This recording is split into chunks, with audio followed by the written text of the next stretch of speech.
It was I wonderful. know you didn't like the Snyder cut that much, Fred, but I love the line where. Oh, really? Where he didn't like it that much, which we can talk about. But go ahead. I think honestly one of my favorite lines in that film is when he introduces Alfred to the Justice League. He says, "Hi, this is Alfred. I work for him."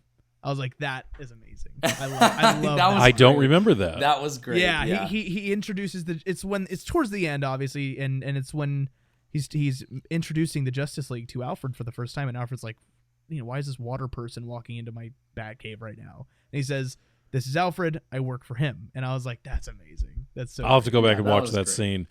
So good luck finding it. I'm going to answer this question about my issue with the Snyder cut. Is that right? Yeah. The Snyder cut, yeah. That was the one that redid it, made it longer, and redid things, right? Well, it's the original version. Yeah, it didn't redo anything. Yes, because it's not what came out theatrically at first. Yes. Right, because they swapped directors because, unfortunately, Zack Snyder's daughter had passed away. Yeah. So, I knew there was a tragedy. I didn't know the details of it. Yes, but, and so it was terrible. They grabbed the guy who did the first two Avengers movies, thinking that's a good idea. Threw him in the mix, and then obviously the worst thing that's ever happened. Here's the thing: and he just redid the whole movie and cut half of it out. Yeah. Here's the thing: what I didn't like about this film, the Batman with Pattinson, is what I did not like for the most part, with the exception of Pattinson himself as the character, about the Snyder cut, which was that compared to the original theatrical release. Who directed that? I'm forgetting. Well, Joss Whedon. Yes. Kind of both Zack Snyder and Joss Whedon, because there's both in there. But the one that Whedon actually had his name on. Yeah. What made that a better film to me was that Whedon took the time to develop the relationships of the characters. So some of the best moments of the Whedon film are those little tidbit moments where we have the levity of the character, the relationship development, and examples. And you may roll your eyes, but the scene where Aquaman is sitting on the lasso, doesn't realize it, and starts talking about that's a good how scene. He's scared. Of course, I like. It's that gone. was funny. It's gone in the Snyder cut. When they're battling the Superman after he's just been brought back, and they're in the park. And the Flash had asked the question, what if he doesn't come back as the Superman? What if he's more like the Pet Cemetery? And then when he comes back and you can see in his eyes he's about to attack them, and the Flash says, it's Pet Cemetery. It's Pet Cemetery. That's hilarious and wonderful, and it's a moment of levity to counter the heaviness of this. That's cut from Snyder. Yeah. There's a wonderful moment between Wonder Woman and Bruce Wayne when, after they've been fighting, when she pops his back, he helps him, and we see this moment of humanity, in the literal humanity, because he's not a superhero like Batman or Superman and Wonder Woman and whatnot. He actually takes injuries. He actually bruises. He actually has this. And she's talking to him, why are you doing this? How do you, in helping? There's this wonderful relationship that's gone through. That's out of the cut, the new cut. Everything that actually made us feel a sense of empathy and relatability to these characters outside of their superness was taken away to just give us sort of more of a fantastical action film in the Snyder cut. That's me, the director, talking. That's me, looking at the things that draw me in. I think there is an argument there, because I think Joss Whedon did, or honestly maybe does understand the humanity aspect, like he said, to these characters more than Zack Snyder does. But I think, or cares about, at least. Yeah, and I think that maybe would have kind of helped the DCEU having both sets of that kind of direction there, instead of just Zack Snyder, look how heavy and sad this is, look how epic and huge this is, as well as these are also people. And I agree with you. A standard... Well, I think... Sorry, Rowan, go ahead. I think another scene in the Whedon cut that adds a lot of humanity is when the Flash motorboats Wonder Woman. Yeah, dude, I forgot about that. That's right. And then it's also just like a shot of her butt, like right after that. Like it's Yeah, like a close yeah. up. I had to go through the memory of it, but yeah, there was that great exchange between, and he's like, "I'm sorry," Yeah. all of that was a wonderful counterbalance to the heaviness of the situation, and the situation was heavy. I mean, even Snyder made it even heavier and even longer, but all of the weight was there, and good storytelling is about balance. If all you're ever watching is slip my wrist, slip my wrist, slip my wrist, you lose interest. It's not a way to keep the audience with you. And so I've never quite understood, outside of just better action. Now, I will say this. I loved that we got to see Darkseid and a different approach to the back. That should have been there in the beginning. Oh my because he's the who's the purple guy from Thanos. the MCU. He's the Thanos of the DC world. And come on, there is no greater villain than Darkseid in the world of DC. So I thought that the way he brought that in and showed us that was fabulous. But all of the other relationship elements that really make you feel these characters, I thought he totally drained it of that. And to me, that was a great loss. And with that in mind, that was my issue with the Pattinson Batman. We need to have a love story between him and Alfred. We need to see, and again, I buy that this is early on, so they're still trying to figure out what their reality is with this Batman approach to the family and coming up with what. I get that. But goddamn, he literally says, "You're not my father," in the first scene with the two of them. Like it's even if it's there, come on, they're a team. There's supposed to be a deep love there, and I thought there was no relationship building in this film about that. I'll say two The things. man's raised him since he was a child. Come on. I'll say two things. One, Fred should be on the podcast more because he's way better at segueing than you and I are. And also, I understand where that complaint comes from. However, I think it just kind of goes to show how immature, selfish, and ungrateful Bruce Wayne still is because he's still young and a spoiled little bitch.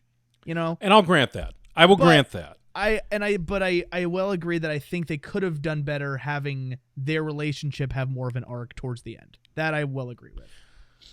Well, in the hospital bed scene when he's talking to Alfred, confronting Alfred, and Alfred told him the truth, that was also kind of their moment. Yeah. It was, but it wasn't a moment that it was like, who the fuck, like there was no love shown there. The most we saw Bruce actually give a hot damn about Alfred was when he realized that Alfred was about to be attacked. And is trying to get him on the phone. You got to see as he's speeding down the road some real concern, but then he shows up in the hospital and he's like, "Fuck you." Yeah. You already got blown up, so I'm still mad. Yeah. That scene though, I loved that scene because you think he's gonna make it or maybe make it, and then you find out that he's like 2 hours late or something like that. And I was like, wow. That's nuts. Yeah. But you see that even though... What? I'm going to have to... Hey, make sure to zoom in on his face right there, because I just said something. His eyes hit the ceiling for a second, so just make sure that he's full camera for that one. I think the hospital scene works because... And I know, like this is like the excuse for like almost every criticism you have is that he's early on, he's not a veteran yet, but he's kind of he's angry, he's angsty, he's emotional, and he hates everyone, including Alfred right now, and so even then when he's confronting Alfred and Alfred says to him like in tears, like, what was I supposed to do? You needed a father. That Alfred, even though Bruce is saying all this shit on Alfred and like confronting him in a hospital bed, Alfred is still like, I still love you. I still care about you. You can tell me that I'm not your father as much as you want, but I will still be there for you. Because Andy Serkis is a great actor, and they wrote decent lines for him. The character and the actor combination of Bruce, go fuck yourself. I'm sorry. Like well, go ahead. You're right. I get what you're saying. But the other problem with that is that now what you've created is a one note. Like at the end of the film, we sort of start to get to where he says, I'm starting to realize there's a bigger role to play here. And okay, fine. But I got to be honest, for me, and I'm speaking for myself, though I happen to know for a fact I wasn't the only one who felt this way, that revelation for the character was not enough to make up for having sat through this entire film of him literally just playing anger and resentment. Well, interesting. I've said this, I've mentioned this a lot, and I say this to anyone that says, because there's a lot of people that say like, oh yeah, I really liked the Batman and I thought Pattinson did great, I just didn't like his Bruce Wayne. That's a big Well, yeah, that's because, and I've said this on the podcast, this is probably like the fourth time I've mentioned this, Bruce Wayne doesn't exist yet. You know, that's like the thing about Batman that makes Batman is my favorite comic book character ever. He's one of my favorite fictional characters ever. And one of the main reasons I love him so much is he's not Bruce Wayne that puts on the Batman mask. He's Batman that puts on the Bruce Wayne mask. Yes, absolutely. You know, you're absolutely right. The billionaire playboy philanthropist Bruce Wayne is not the real person. It's Batman. And well, it's arguable that that's who he was before Batman, before he went on this journey. You know, like he was that probably. I would say it's arguable he was. I would say he was. It's arguable that that's who he was before his parents were killed. I think interesting. I think that, and again, this is the director, storyteller in me talking. The story you want to bring out is that, and every film changes who actually killed his parents. You know, it was Jack Napier, the Joker. Then it was Joe Chill, Chill, and all this other. It's mainly Joe Chill, like canonically. Well, in this film, they say we don't know who. It's still unknown who did it. It could, 20 years early or something. Could be Maroni. It could still be a goon. It doesn't really matter. But I think that the point that you want to make, if I was making a Batman film, is that the entire family was killed. Right. The father, the mother, and the son that existed was killed. That Bruce Wayne died that day. Yeah. And through him was born what would become the Batman. It's sort of this primordial a good ooze. exploration of that. Not a lot of people talk about it, but is the Gotham TV show. It is. Yeah, it is. It's really because it's entirely him young. He immediately. Yeah. I have some criticisms I could offer about that, but that's a different podcast. Yeah. But yes, I think they tried to explore that. You know, we could debate how effectively they did, but when he finally became the Batman at the end of the series, I thought that was not the best transition. Part of what Christian Bale's Batman did so well was they really showed what he went through when he had to grow up without his parents, you know, from childhood through college. None of those wounds were healed. He just was sort of floating without direction.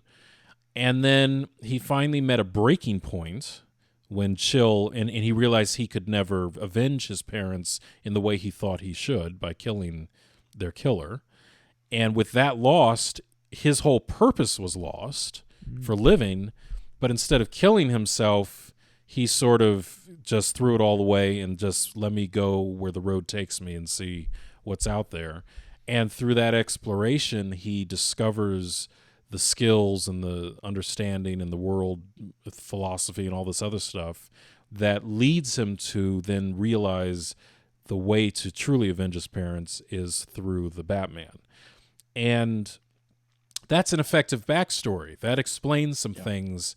But when he becomes Batman, and this is the difference, by the time he returns from that, whatever it was, 15 years or whatever it was that he was away, he is Batman. Now he just has to physically create it, but he's there. Yeah. Whereas we're saying this guy became the physical Batman before he really became the psychological Batman. You know what I'm saying? Oh, sorry. Go ahead. No. That's an interesting way to reproach it. I don't know if it was as effective as it could have been in this film, but that's me.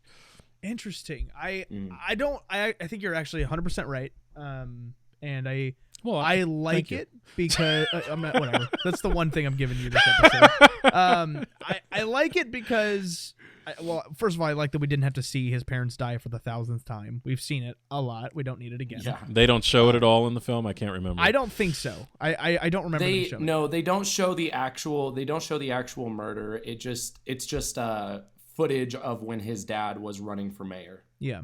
That's right. That's the only time we see his parents is in the footage when the Riddler shows the projector in the orphanage, which I appreciate, and I think that once you're adapting a character that has existed for almost 100 years, but also has been being adapted for almost 100 years, because I mean there were serials from the 40s that were live action, so I think it is important to take creative liberties, and I think it's valid to not like them, but I do enjoy I do like that we're seeing a different Batman in live action, because we saw it in the Christian Bale one where he did the thing. He went and became Batman.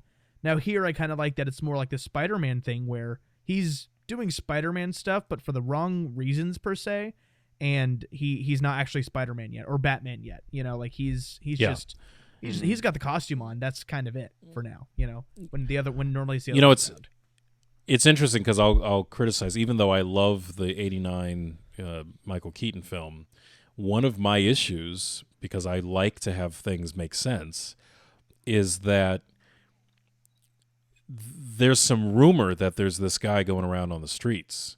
There's a rumor that there's this 6-foot-tall bat that's attacking the criminals and so forth. The Batman! Right? But that's right. But I forgot about that. he has not been fully seen and fleshed out by the public at large yet. He's still a new existence. So fine, that's okay. They're letting us discover him in real time with the city discovering him. That's hip. But then we realize that this is a guy with a plane. Yeah. This is a guy with the car. This is a guy who has all the skills, all the toys. And by the way, that was not a cave, a natural rock-formed cave. That was a massive, like, I don't know, was that a missile silo? Like, what was that? Who did he that hire I'm sorry, to build this fucking thing that he had to murder This is my point. So they didn't tell anybody? That nobody knows about. Exactly. There's no way that he and Alfred sat there with a ladder and, like, hands, Alfred being cemented in his 80s these and walls. Bruce is like whipping him, like, quicker, do it better, you know? Like, somebody knows about this, people. Yeah. So, that's like the big thing about the Burton movies is like Tim Burton. it doesn't make sense. Yeah, no, he like nailed. He looked at all the pictures in the comics and was like, "That's great." I'm not gonna read all the words though, you know. And Well, so and that's and, kind of, and it is. It may be single-handedly the coolest Batcave ever to be witnessed, but somebody had to build that because, I'm sorry, Bruce Wayne did not, scale that wall and somehow put those pipes in by himself with Alfred holding the rope. It didn't happen that way. That puts the car up and spins it around. Like, who the fuck built that? Not one person, you know? I think it's honestly just because Tim Burton is the type of director like Wes Anderson, where he's just very artsy. And Sure. like every single shot in his movies could just be a picture. Yes. Could be a framed picture. Well, he's an artist. absolutely. That's where it comes from. The arts, yeah. Yeah. But I'm sorry, the storyteller in me is saying you got to give us something. Like it would have been much more interesting if in Batman Returns, instead of just going down this, introduce the characters of Catwoman and which, by the way, Danny DeVito as the Penguin. Yeah. I mean, he was amazing. Oh, and Michelle Pfeiffer. Michelle Pfeiffer as the cat. It was amazing. Oh. That moment where she comes like cartwheeling towards them in the middle of the thing and goes meow, and then the thing explodes. Fabulous moment. Fabulous. But it would have been really nice if they had used that film to now fill in some of the backstory that we didn't get in the first film and give us a sense. Because, okay, again, spitballing here, maybe the Batcave that we wonder how the hell they built that, maybe that was an old missile military facility or something like that had been created in some government thing and had been abandoned at some point, and the building that is now Wayne Manor, which they changed, by the way, for the second film. It totally changed the nature of it. It looked more like a hospital kind of building in the second film. Okay, maybe that actually was some kind of government facility or something like that had been turned into a private residence, and this was underneath it. I'm not saying that's the way, but there are ways you can explain how the hell that facility was put together and now is. And they sort of did that to an extent with the Bale films. It was a contract. It was something he was using the facilities of Wayne Enterprises to create his existence. You don't get that impression. In fact, do we even have Wayne Enterprises? He's a billionaire, but I don't think he exists in the 89 film as a businessman, right? There's that one shot, I think, in Returns or that scene where he's talking to Christopher Walken, and they're doing something business related, but it's not really the forefront. Yeah, you're right. I forgot about that. You're right. There is some collaboration going on, but they don't really do much explore with that as those movies go on, which is kind of weird. Like I think George Clooney has like the most Bruce Wayne stuff going on. I was gonna say I thought it was Kilmer because that's where Riddler. Yes, you're right. Kilmer that's is the first time we really have. That's right. A significant demonstration of Wayne Enterprises. That's right. And that was. Do you remember the chair? His office chair. He could just press a button, and he slid down a chute from the chair under the desk. Yeah, which is sweet. It's cool, but it's so funny. Oh my god, yeah. We need some more of that. Which is, it's reminiscent of the '60s Batman, where they slide down the pole. And think about it. Great. They jump. They get on the pole in their normal clothes. They get off the pole, supposedly never having stopped, and they're now dressed like. Was it just like robotic arms that are stripping and redressing them as they slide? No, it's Alfred. Or was there a room they pause backstage? Alfred's like powdering the noses, throwing other stuff on, No, man. Putting the eye makeup on? Yeah. Which I love in the Batman that he's got the eyeliner on. Absolutely. Oh, yeah. That was a great way because they never demonstrate that. And from the cartoons, of course, his eyes are supposed to glow kind of white with no irises or anything, or pupils, sorry. And I thought that was a great way that they, instead of pretending that somehow when he put the mask on, it just suddenly got dark around his eyes, that they actually show that this is something he does. He puts the makeup on. And I thought that was brilliant. We talked about this in an episode a few episodes ago where in Batman Returns, when he takes the mask off, right before he rips it off, there's no eyeliner. And so it's the one shot in the movie where he's wearing the mask, but his eyes are there and it looks stupid. And then he rips it off, which is also And they could have just had a shot behind him. Yeah. Where it just shows behind him taking off the mask, and then when it shows him without the mask. But no, they just had to do one shot where he has no makeup, and it looks so weird, and it's so noticeable. Well, and let's be honest, the idea that the only way to get this cowl off is to rip it away from the rest of the costume. Yeah, and this That's rubber it? shit is supposed to be bulletproof. Yeah. Like what? Well, it's because it's It's because it's attached to the cape. The cape and the cowl are all one piece, so he's not gonna be like, "Hang on, just a sec, hang on, That's what we talked about. Anyway, Selena, We talked about that Yeah, in but the last you look- episode that we hope in the Flash, Keaton still has to do the bat turn where he's like, The whole but body he- has to go. Yes.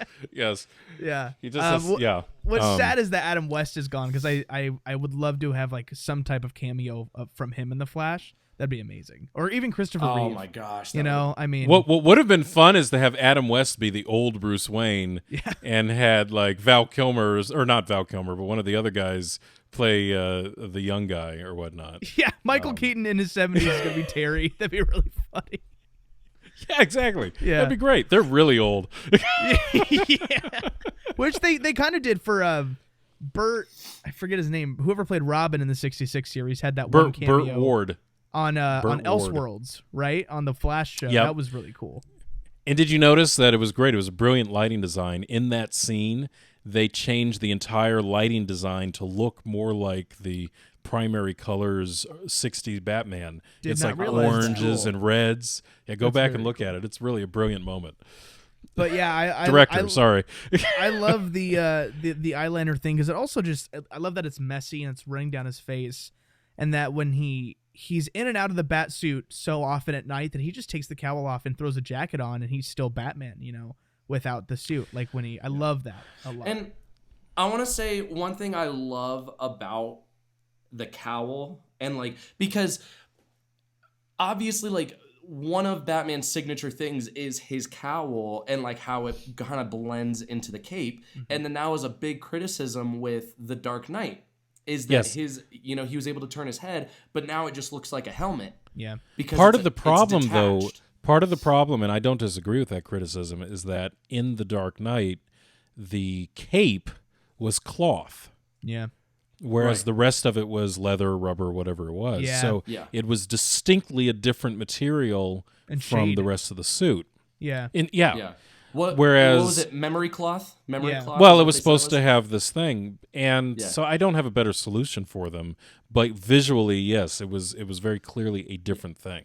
It would have Yeah, been and interesting so- if the cape was leather or rubber, whatever they used, Mhm. and the cowl was the same material, but just sort of sat down over the, over the top of the cape shoulders. So that, then it just sort of looked like it was connected, but then you still had the movement and the range. I don't know. I'm What not I a like- costume designer, but What I really liked from the moment I saw the first reveal of Pattinson's suit is it was like a noir type look, because they were obviously going for a detective based story. You know, that's what Yes. we got. That's what they were aiming for from the beginning. And so his suit is kind of looks like a detective-y noir type, and it has the collar on it. I love the collar. I love the collar. I It's love like the collar. vampire-esque. But It's so cool. Yeah, but the stitching on the mask, at first, when I first saw it, I was like, okay, Me too. I don't know if but then like watching the movie, I really liked it because again, it just adds to that noir type detective, with all that stitching on it. And I loved it. I loved it. Now, that being said, in the sequel, I hope it's different. Yeah. I hope his suit, We need I him want his suit to expanding be, and yeah, because Batman is a ninja, and so yes, in the scene you were talking about earlier when he's walking down the hallway and you just see the muzzle flashes and he's ricocheting bullets left and right. Yes, it's cool and it's awesome because he's still a rookie, but I eventually want him to be not all armored up and have it just be all gray and black sleek because he's just sneaking around the entire time. Yeah. That's what I So, loved about yes, the Ben I think- Affleck I suit. think- Ben Affleck's suit was Yeah. perfect to me in Batman versus Superman. I mean, well, I think it still was probably bulletproof and stuff, but he he 'cause managed shot to in make the back it of the head in uniform. that one shot, and it was like, Yeah, he managed to make it uniform. Now, but it wasn't stab proof because he does get stabbed in it. through yes, the leg, which I I think it was. and I It's- loved that. yeah. I like seeing Batman get knocked down for a second because he's doing this for 20 years. He's gonna get pushed Well, down and by 10 guys. I'll be honest. I think that scene with him when he rescues Martha Kent might be hands down the best hand-to-hand combat scene in the whole franchise. It's amazing. It's I don't know. great. It's like I mean, I realize he's Arkham blowing games, people's heads off and it's- everything, which is not part of the Batman thing, but I take think that it's away. cool when he pushes the guy up against the wall and then stabs him to keep him there. That was awesome. That was so cool. This is a merciless, I'm mad as hell and I'm not going to take it anymore, Batman. Yeah. And I thought it was amazing. And the choreography, the use of technology along with, hand-to-hand combat skills. The scene at the end where he's like, the guy's got the flamethrower and he's like, I'll do it, man, I'll do it. And he's like, I believe you. And he just shoots the thing and I'll blow it up for you. Yeah. That's like his Indiana Jones amazing. moment. Speaking of tech, though, did you? When I first saw it in the theater, I was like, because when he took the chest emblem off to cut something and to go down the door or whatever, I was like, that is smart. It's near the. You probably didn't make it because it's towards the end. I vaguely remember. Well, it's when he goes into the orphanage. Yeah, those two, the bat emblem are like two guns, aren't they? They're two barrels. Okay. Which is pretty cool. It is the gun. It's supposedly the gun that killed his parents. And what I love about that is that in the comics, he literally because when they were first designing the Batman costume and they decided to put yellow around the Bat logo, people were like some of the other artists and the writers were like, well, isn't that just a big bullseye? He's supposed to be in the shadows, and then you just see this bright yellow circle. And he's like, okay, well, why don't we put Kevlar under that? And then they're like, well, why don't we just put Kevlar everywhere? Yeah. So that's kind of the beginning of him having armor and stuff. Right. Yeah. But he melted the gun in the comics. He melted the gun and weaved it into the Kevlar around the Bat logo because that's obviously going to be where the Kevlar is the strongest. And he weaved it in there and said, the thing that broke my heart is now going to be the thing that saves my heart. Protects it. And that is his line in the comics. And so they implemented that into the movie by just making it pieces of the gun. As I'm going to say this, and I'm going to say this, and people can write their comments about the old fogey all they want. I think if this hadn't been Robert Pattinson and they had actually picked somebody who, I liked the atmosphere about him and his physique and the way he looked in the suit better, the film would go up good 5 points for me, right there. I could not get over Cullum, the vampire boy, because it was exactly the same character from all three of those god awful movies. So, there are 5 Twilight movies. No, there's five. five. There's There are five. 5. Okay, we're gonna get through all of them with you on this podcast. I would like now. I would like to repeat my earlier comment. But there was that shot where he was all right, bro, and I'll see you later. And so there was that shot where where he takes the chest emblem to, I think, cut. I don't know what was keeping the doors together. Maybe some type of paneling or something. But he's just like It was slices it was like it. police tape. Yeah. Does- And I thought that was genius because I don't think we've really ever seen. No, the tech in general worked for me. The tech and also worked for me. I love the flight suit scene because that was obviously something he'd never done before, and he was forced to do it to escape all these cops, which was also a sweet scene. I don't remember exactly how it went, but no, I have no arguments about the tech. I have no arguments about the way they sort of made it real in a lot of ways, made it believable that somebody with the motivation and the resources could actually potentially pull this off. Yeah, because it's not. What perfect, was the but it story? Okay, so help me out here. Again, going back to the Batcave idea, what I loved about the Bale movies was that the Batcave had a believability about it. It was a cave system underneath a house built on a mountain. I get it. Right. Even the one, it was a little harder with the Affleck Batcave because while it was more industrial and less fantastical, that's a lot of like infrastructure for one person and his butler to put together on his own. Well, to be able to drive into it from like the ocean or whatever he did that one time, like that takes more than 2 people to do. Yeah, that was a bit much. His car like jumped. It looked cool. it looked cool, but Yeah. this was interesting because, excuse me, it was in an abandoned subway stop, Yes. obviously underneath Wayne Manor. Wayne Tower. Yeah. It wasn't Wayne Manor. It wasn't the country it was- house. It was I think- underneath. Oh, it was. It was in the middle Yeah. of the city. So he's living apparently in the lower decks of the lower floors of Wayne Enterprise building. Mm-hmm. And are we establishing that that's where he lives in the building? And if so, why does it look like a cathedral inside? When he comes upstairs from the Batcave and they're deciphering the cipher and he Right. says, Alfred says there's some fruit there for you and whatnot. It looks like you're in this Gothic cathedral, which makes sense in this idea that is what Batman's home might look like. It doesn't make sense that that's the lobby of a corporate building. So what's that about? I don't remember, but I think that scene is at Wayne Manor because he was like, it was after a night out, so he may have just gone home. I don't remember if they even said anything about it, but I think I that always scene assumed is it was- in Wayne Manor because he's I always like assumed it was putting just his Wayne shirt Manor. on, and that's kind of when we see I know. like, he has It's beefed up a clearly little where he bit. lives. And there's all It's clearly that's where he lives. But I didn't get the sense it was a different place from the Bat terminal below.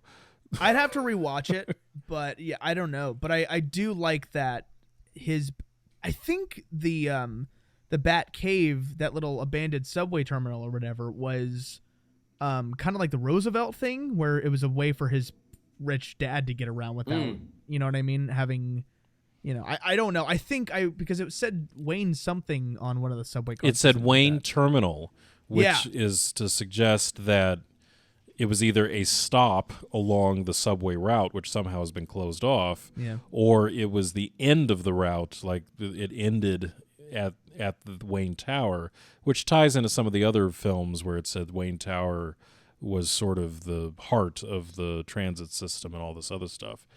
I don't know. I just thought that was interesting because the impression I got is he went upstairs from the Batcave to where he lives, and apparently that's in the tower. Interesting. And yet it looked like some Gothic cathedral or something like that. I definitely have to rewatch it to know. I have no idea. Absolutely no idea. But I had something else that I wanted to specifically ask you about it. Oh, you're a musician who does music. And so what did you think about the Wait, score? a musician that does music? He does both, Profound, right? And because I know that you're obviously a big fan of 89, and that score is, I mean, arguably the most iconic comic book score of all time. It's up there, like top 3. It's got to be. It's like that Yeah, and Superman. and then add the pop elements with Prince and everything else. Come on, it's perfect storm. Perfect storm. And it's like the Batman theme. It's what John Williams was to Superman. Like it's the theme. And Well, so I and was curious to see it what was you thought used. about this one. It was carried forward in the Lego games. animated series. And the Lego games. It was yeah. the same theme. No, I mean I totally agree that outside of the da-na-na-na-na-na-na Batman from the 60s, it sort of, but they never used it again. I mean it was for those 2 films and then the animated series, and then we pretty much don't hear it again. Yeah. There are a couple times you get a little bit of an allude to the theme in some of the moments where Batman is suggested in The Flash and some of these other things. They're like you'll hear a little ode to the theme come up, but They it's did it not in really. Justice League. Yes, Yes. because Danny Yes. Elfman Yes. did. Well, he didn't do the Snyder cut, but he did the 2017 cut of Justice League, and He did Justice League. yeah, he said that he Justice integrated League. both his Batman theme and also the John Williams Superman theme in a few. He kind of I remember hearing it. I Yeah, remember and I hearing think it when it that's played. And I thought it was super very sweet. cool.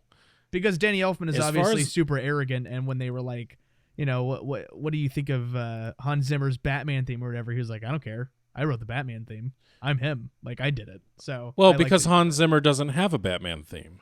yeah, it's Hans just Zimmer has he 2 did, notes that go back in- and forth like Jaws. yeah.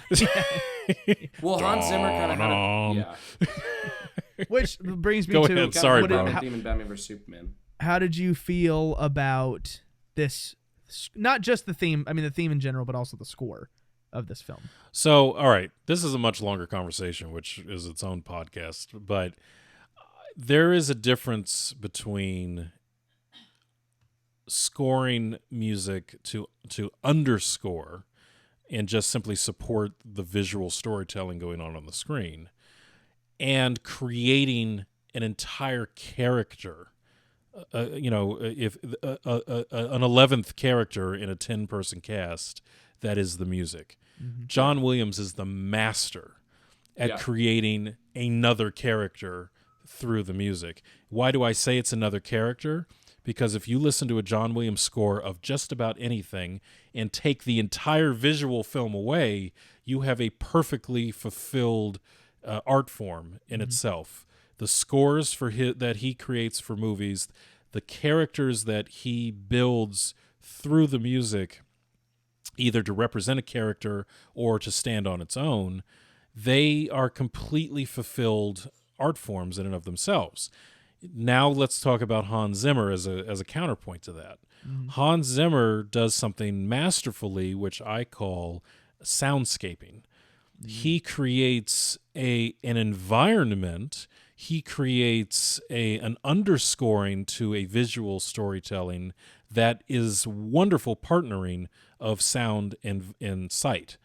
But if you take the sight part away and just listen to the score, in my humble opinion, there's nothing there. It is not a piece of music that I want to put on at a dinner party and let's listen to the 2 notes of his Batman theme over and over again. It's interesting. He's a master at layering sounds. If you think of the score, I forget the name of the title of the moment, but from Inception. It's just layering and layering and layering the same thing in repetition and adding a new layer, a new texture, a new sound to it. But it's essentially the exact same thing over and over and over. Interesting. Again, just building on it. If you analyze it, that's what's going on. And it works great as underscoring. It works great as soundscaping. But it does not hold its own as a standalone piece of music, in my humble opinion. And I would say the same thing for Giacchino. Giacchino is how. Giacomo, how does he pronounce it? It's actually Giacchino, believe it or not. It is Giacchino. Okay. Yeah, which is crazy. It's funny that I you said don't- that about I Hans think Zimmer because I go ahead. actually 100% agree, except for one score. Have you seen The Holiday with Cameron Diaz in it? And Jack Black. Is that the one that has like the Christmas? Ish. Yeah. I've seen. Yeah. That Hans Zimmer score. Though I don't remember anything about the score. I'd listen to it because it's actually different stuff going on, but Hans Zimmer did it. It's actually like arguably my favorite Hans Zimmer score.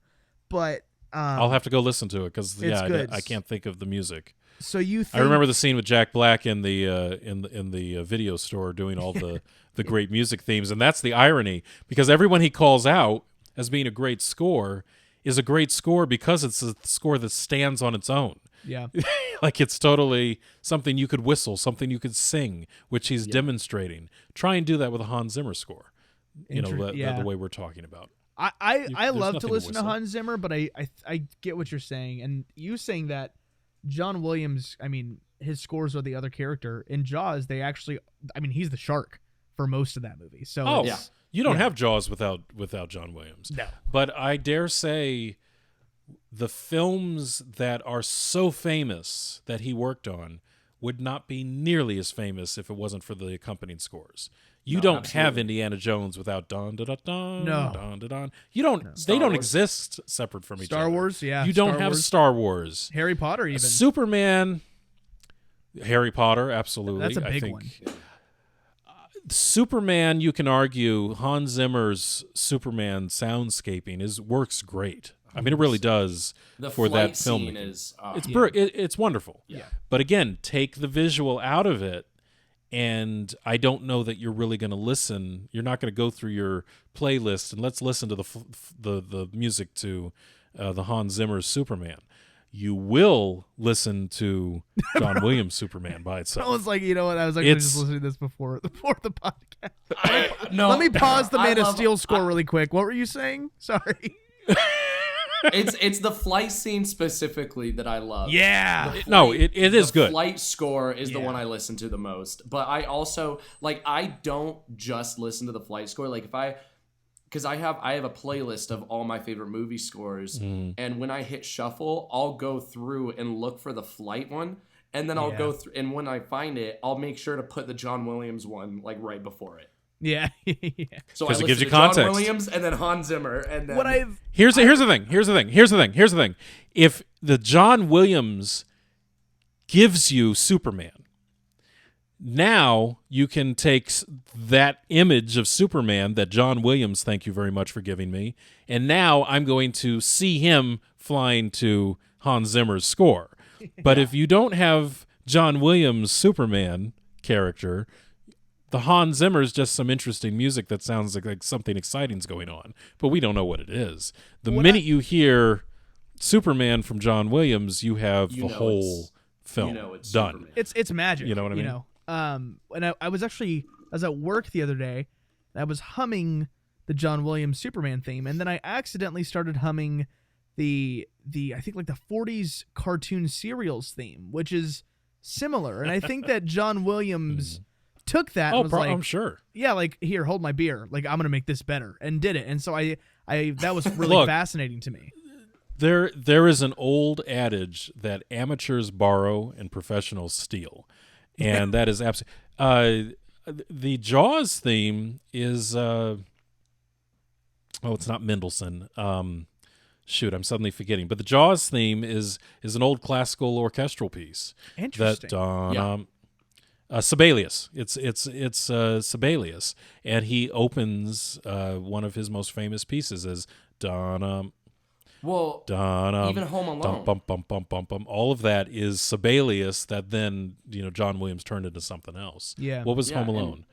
Home Alone 2, he implements Christmas music, like Is it classical Carol of the Christmas Bells? music Oh, sure. into Yeah. the Home Alone theme. Yeah. And I forgot that it's he did Home something. Alone, and he's done everything. I mean, He did Home Alone. Jurassic Park. I mean, he's done it's- everything.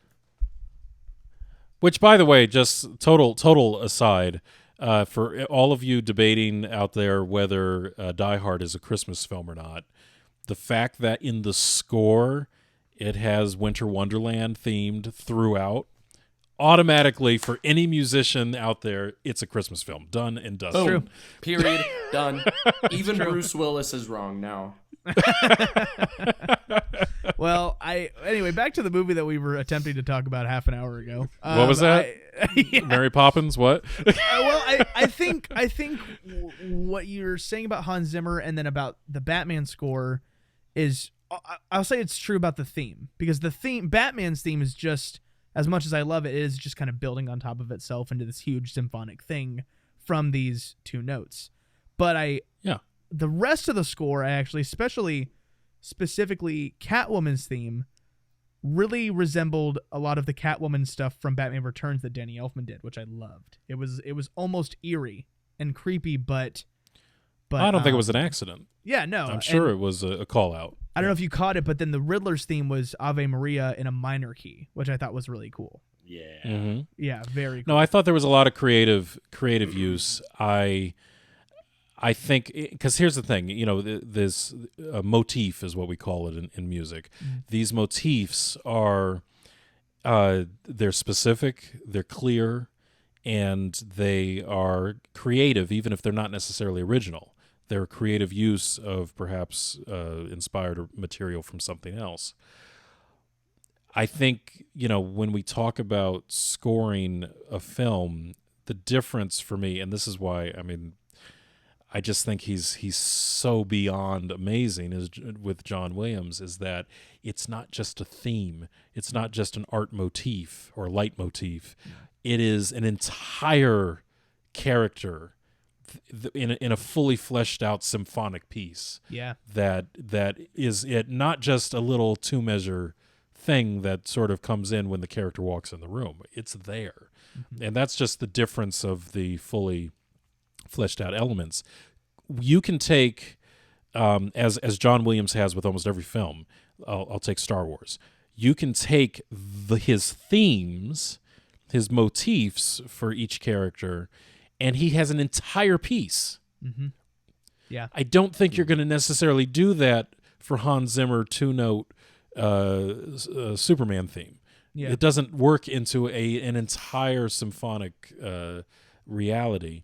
And this score, I agree, there's some really creative scorings, but could any one of them stand alone in its own orchestral or concert piece? Maybe not. That doesn't devalue it, though. Yeah. The job they were hired for was to underscore a film. He did a great job doing that. So, it's just it's a different level. I think he wrote the main Batman theme before they even started filming. Yeah. That does happen. Yeah. Yeah. They did that with Joker, too. No, she scored the entire movie before Joker, before they shot it. Joker, yes. Yeah. They made the film fit the music, which I thought was incredible. And they played it for Joker. Joaquin Phoenix in that opening shot of him putting his makeup on with the tear running down his face. Yes. They played his theme. And he said, that's really what kind of started, which I thought was really cool. By the way, can we just pause for a moment and say I think that's one of the most brilliant films ever made?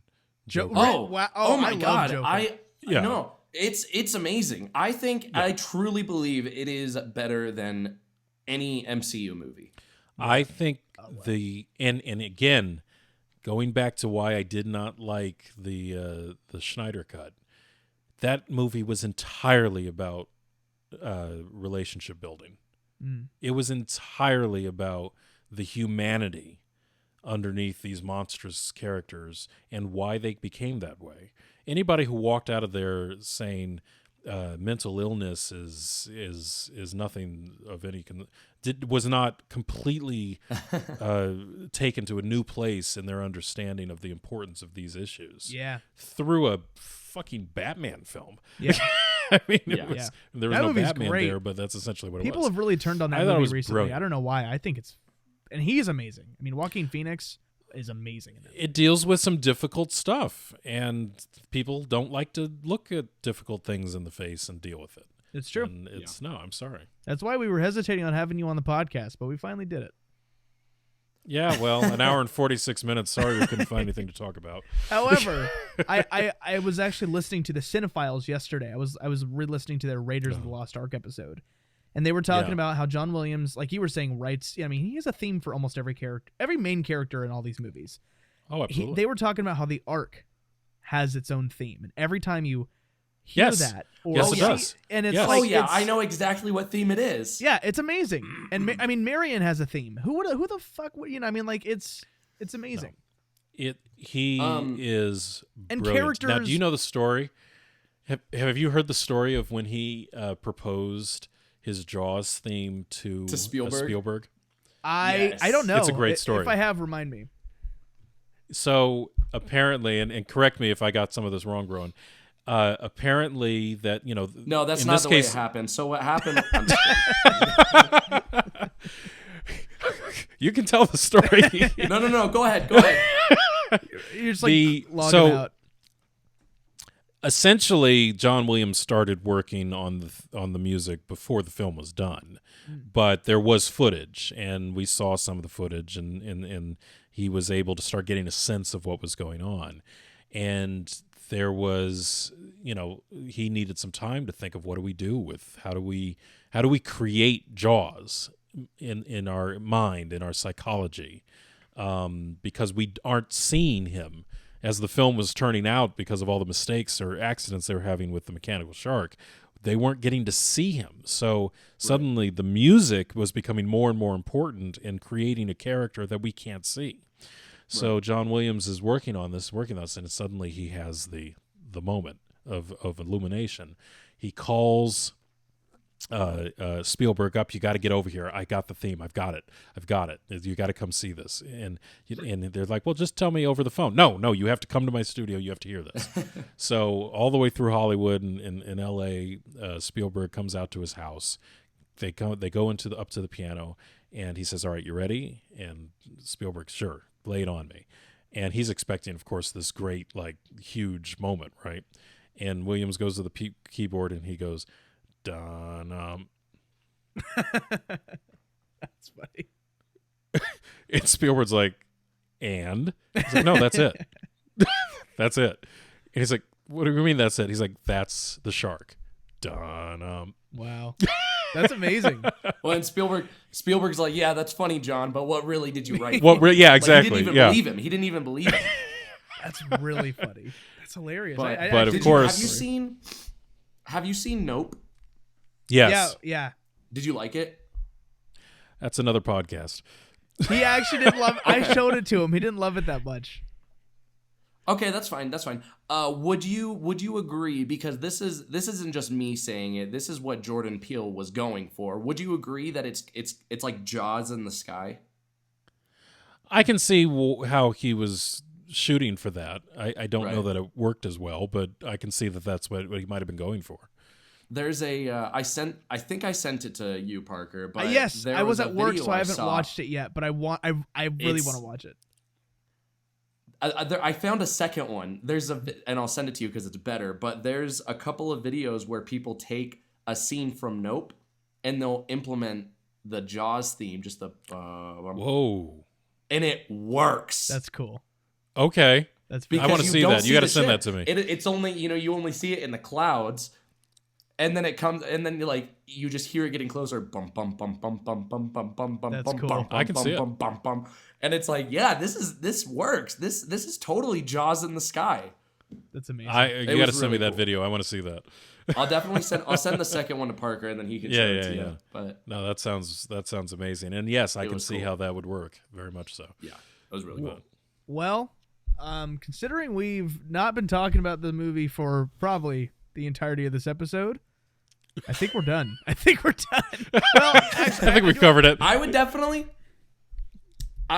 like to have you back on again, because I would love to dedicate an episode to Nope. I would love to hear what you have to say about it, because I loved it. I loved it. And every person that's talked to me about their issues with it, I've been able to counter it and be like, and then they understand and be like, okay, maybe I just need to give it another watch. I'm game. I'm game. It'll be a series. It'll be Fred Okay. versus Broen while Parker watches. Well, no, I'm open to discovering what I didn't see the first time.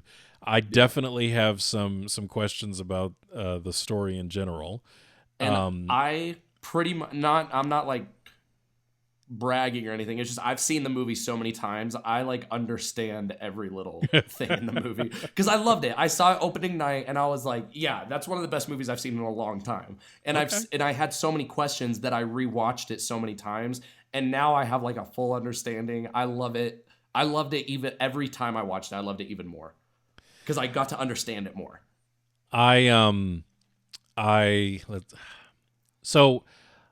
I thought Get Out was one of the best films ever made. Okay. It's amazing. It's Yeah. amazing. Get Out is phenomenal. I am fully in the court of wishing this guy success. Yes. Having said that, Us did not resonate quite as well for me. Get Out to me worked both in actual story, the actual story telling, the character development, the acting, the writing, the directing. The whole package to me was an act of brilliance. Yeah. I felt what was the second one? Us. The second one was Us. Yeah. Us, I thought the concept was interesting, but there were too many things that didn't fully flesh out for me in the story.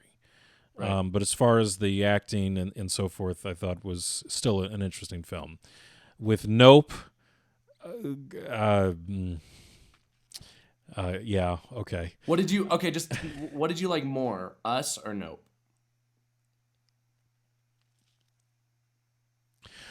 I actually thought both were interesting. The concept of both I thought worked they were very exciting. I had some technical storytelling elements and character development elements that didn't jibe for me. That's actually a hard question because there were different things about them that Understandable. that I hate the word criticize. It's more like I just want to understand better. And the problem is I don't have a problem with the film leaving me with questions. But the questions have to be things that are, inspiring in their own way. when I'm sort of going like, what? that doesn't quite do it for me. And maybe there's stuff I missed in Nope that would fill in some of those gaps. But the monkey thing at the beginning, like, what? Because at no point did I see how that came back I would love to dedicate an entire episode to talk to you about it, because one last thing I'm going to say that isn't really about like the movies themselves, like going into it, but one last thing I'm going to say is when I walked out of the theater for Nope, when the movie was done, like I didn't like leave halfway through. Like when I left the theater, I loved it, and I thought, okay, it was better than Us, but Get Out is still my favorite Peele movie. I think Get Out. Oh yeah. I think Get Out is damn near perfect. Like yes. Yeah, Get Out is still at the top for me. And then when rewatching Nope and understanding it more, I'm like, damn it, I think I might like Nope more than Get Out. And now, really, is unpopular opinion, I know, and I'm probably not going to be able to convince anyone that Nope is better than Get Out, but I personally think Nope is better than Get Out. All right, I'm excited to hear that. I'm excited to hear more about that. I still think Get Out is amazing. It's just watching Nope, it reminds me why I love movies so much. Okay. Wow. Okay. Wow. I'm signed on. I want to go on this ride. All right. Hey, so listen, my little 8-year-old Alexander would like to just poke his head in the camera and say hi. Is that okay? Of course. Yeah. All right. I'm gonna turn on the speaker. Well, I don't know. Only if he's allowed to say a cuss word. That's terrible. That's terrible, Parker. Okay. All right. Say something. Let me make sure the speakers are on. Check. You hear me? There you go. Check. There Hello. Come here, Alexander. You're talking to here. Say hello. Hi. Hey. Mr. Browen. What's your favorite movie? Hi, Mr. Bowen. Hi, buddy. What's your favorite movie? That's a tough question. It is. Right now, it's probably Bad Guys, right? He's seen Bad Guys like 6 times. Bad Guys. No, 7. Is good? Half the 7. Wow. I haven't seen it. Is it worth? It's worth the watch. Yes. I think it's on Netflix. Good. It's good. All right, I'll give it a watch. And I'll let you know what I think about it. All right. Okay. All right. You wanna join us on a podcast and talk about some of your favorite movies next time? Yes. Okay. All right. Yes, the next good, one we're man. doing is The Grudge featuring Alexander. We're gonna traumatize him from the start. There's some good kids movies out there that what's the anime? Studio Ghibli. Superman. No, the ones with all the animation that's DreamWorks, Pixar, DreamWorks. Disney? yeah, the Pixar stuff that Yeah. are really good films. They're good for kids, but they're actually really great films in general too. Absolutely. Yeah. Mm-hmm. So yeah, we could get a kid's view of the Pixar greats or something. That'll be the first episode we click the yes, it's for children instead of no, it's definitely not for children episode. Expand your audience. Yeah. There we go. Alexander, we're gonna give you like a QR code to pass around at school, okay? Yes. No. What's a QR code? Don't worry about it. We'll tell you later. I was gonna see if I have. I was gonna ask. I forgot. That's kind of looks like that, sort of like that. But all right. Well, can you say thank you for letting me on? Thank you for letting me on. You're welcome. welcome, Alexander. All right. I'll talk to you later. Love you, dude. Talk to you soon. See ya. All right. Are Fred, we good? Last question. Okay. Do I need to put my headphones back on for this? Yes. Oh, and make sure your speakers are down. So yeah. Okay. Last All right. question. Now with talking to us and also watching it again or half of it again and knowing that this is, year 2 Batman, would you watch the sequel knowing it's probably going to be more of what you want? That's coming out in 2025. I didn't know there was going to be a sequel. It's going to be with Pattinson again. It was announced a couple weeks ago. It's October 2025. I thought they were redoing all the casting for everything with the Batman and Superman DC world. How they're doing it It's is detached. It's Yeah, completely detached. James Gunn, who's like the new Batman, guy. Yeah.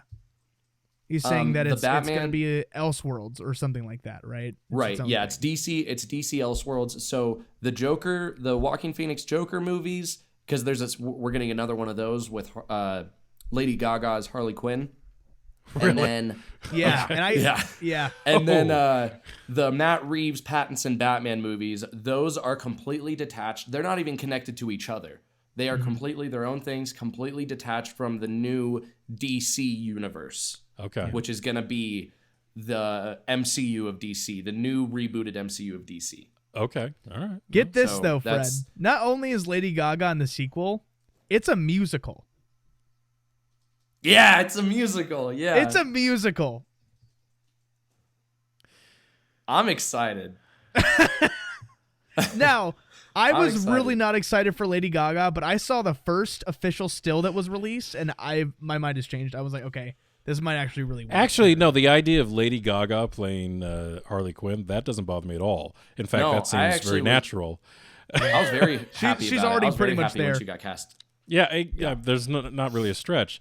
The idea of it being a musical, Yeah. That's Well, think of interesting. it this way. Joker and Harley Quinn together is a very artsy, they've always been that kind of artsy type flaily. they're doing the And- Bonnie and Clyde thing. That's what they're gonna try and Probably. do. And that's okay, but okay, fine. Look, they can do a musical. They have my permission, as long as there's tap dancing. I'm putting my foot down. Oh, See, that- I yeah. think it's gonna be. That was a I pun, think by it's the gonna way. be more like daydreaming type musical essence, because in the first Joker movie, when he is first watching the Murray Franklin show, and he Yeah. has that daydream of him being on Murray Franklin and Murray Yeah. being like, "You're the son I never had," all this stuff. Yeah. I think that's what it's gonna be more like. And when it dating comes to that a one musical. chick, his neighbor chick, who we thought he was in Exactly. a relationship with, finds out where he's just Exactly. nuts, Yeah. But yeah, I will say, just talking about De Niro, an interesting thing. Did you guys pick up the very obvious influence or inspiration of the look, at Taxi. least, of De Niro in the Penguin for the Batman? The makeup No. was essentially De Niro in the boxing movie. Raging Bull. Raging Raging Bull. Bull. Raging That- Bull. Go Interesting. look at the Penguin and look at a picture of Raging Bull when he was I can at see his. Thinking There's about no it, way I they can weren't see it. influenced by that. Wow. Well, Like what is almost, your- that. I almost Okay. thought it was De Niro when I first saw the picture of that. that's crazy. that's I never funny. thought about that. So your answer for are you going to watch the sequel? Oh, the answer is yes. I would certainly. I'll look at Okay, almost cool. anything.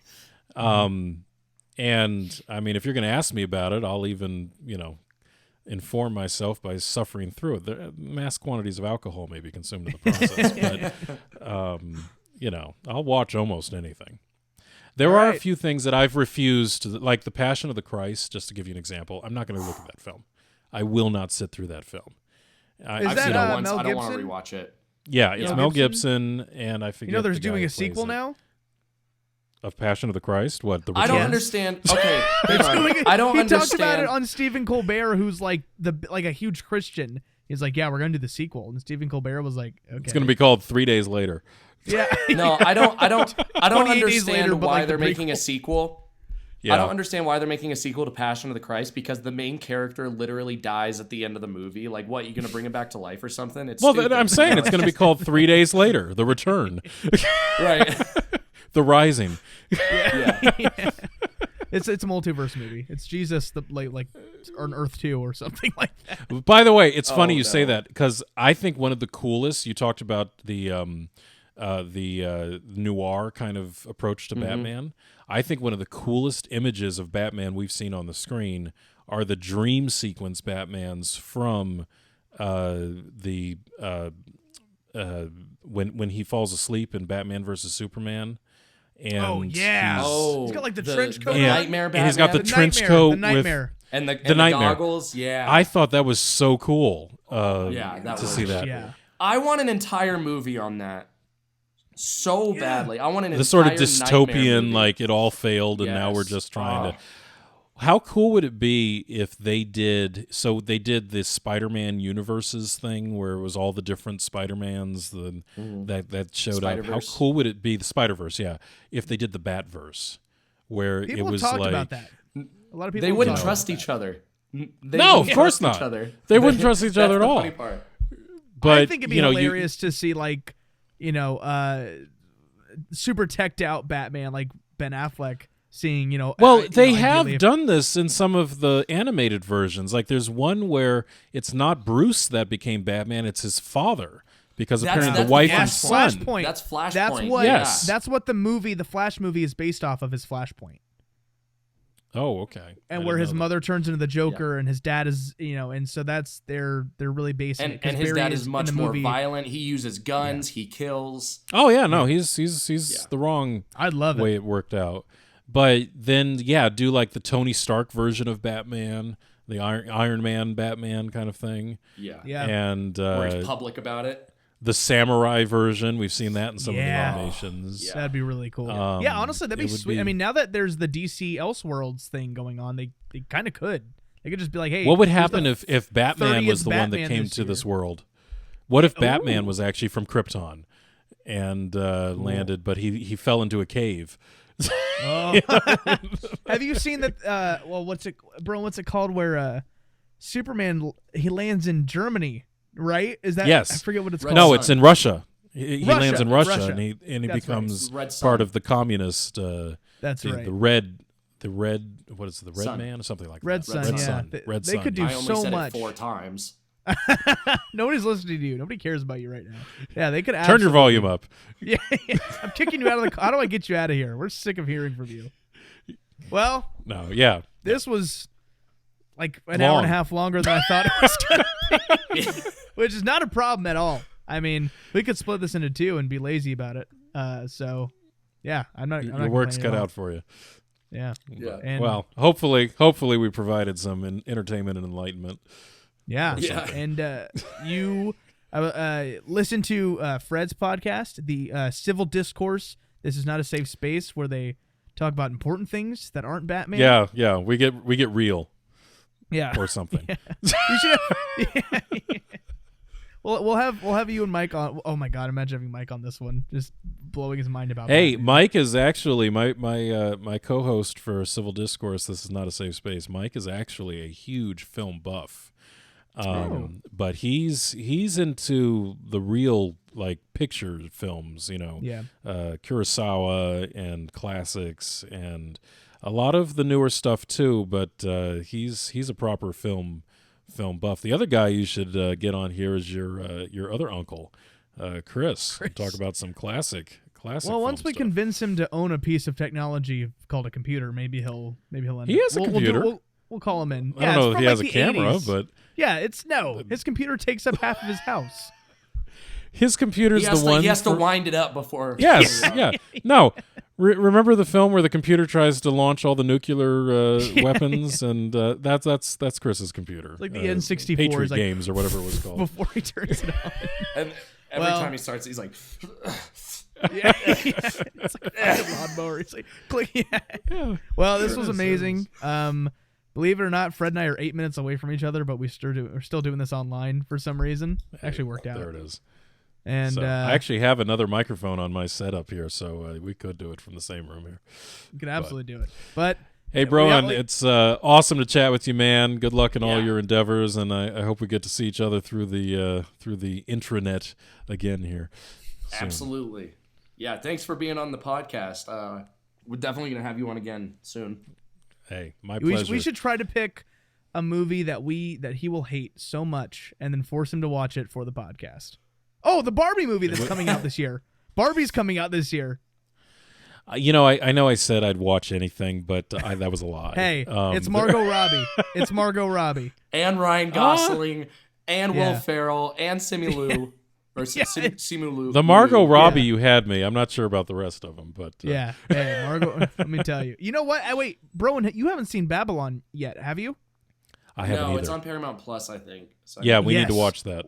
It's, we need to watch if you that. love cinema, you're probably yeah. We'll talk about that movie. I just watched No, it. It's I like know. I need to. I'm gonna watch it. Yeah. I just haven't gotten around to it yet. I'm gonna. You watch know, it. the truth is, I am really, and my wife is always on me about it because my viewership on classic films is not what it should be. So, if you guys have me on more often, I'll be inspired to actually take in more films, which I need right. to do. We'll just start having weekly movie nights, weekly Flix Capacitor movie nights. All right. Well, thank Done. you. Thank Done. you very Sign much, me Fred. Absolutely. Do it, bro. We'll talk soon. All right. See you. Love you. Bye. Bye.